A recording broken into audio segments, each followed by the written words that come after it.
Apply کرنے سے لے کر ٹل ریچنگ ٹو ریسپیکٹیو اکیڈمیز، یہ پروسیس ہے کیا؟ اس کے 3 حصے، بڑے 3 حصے۔ سب سے پہلے ایڈورٹائز کرتی ہیں ریسپیکٹیو سروسز،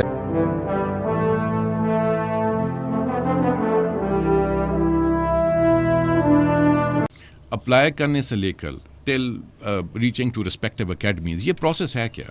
اس کے 3 حصے، بڑے 3 حصے ہیں۔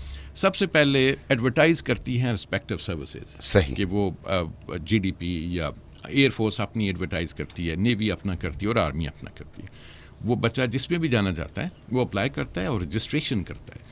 اس کے بعد ان کی انیشل سلیکشن ہوتی ہے، جو آپ نے کل بڑی ڈیٹیل میں جس پہ بات کی۔ جی بالکل، اس کے اندر ان کے اکیڈیمک ٹیسٹ بھی ہیں، انٹیلیجنس ٹیسٹ بھی ہیں، فزیکل ٹیسٹ بھی ہیں اور میڈیکل ٹیسٹ بھی ہیں۔ جو بچے وہ پاس کرتے ہیں then they come for the I S S B, جو کہ ایک مین سلیکشن کا وہ حصہ ہے۔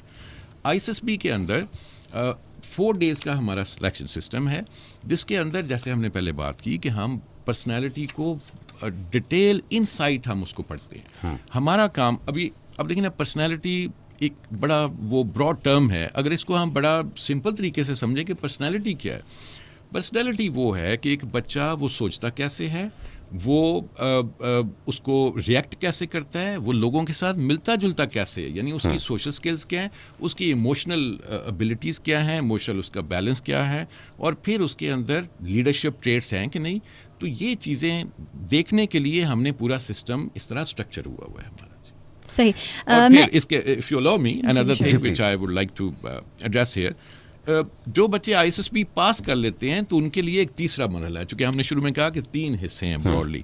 آئی ایس ایس بی پاس کرنے کے بعد ہم ان کا رزلٹ بھیج دیتے ہیں ریسپیکٹیو سروسز پرسنل برانچز کو۔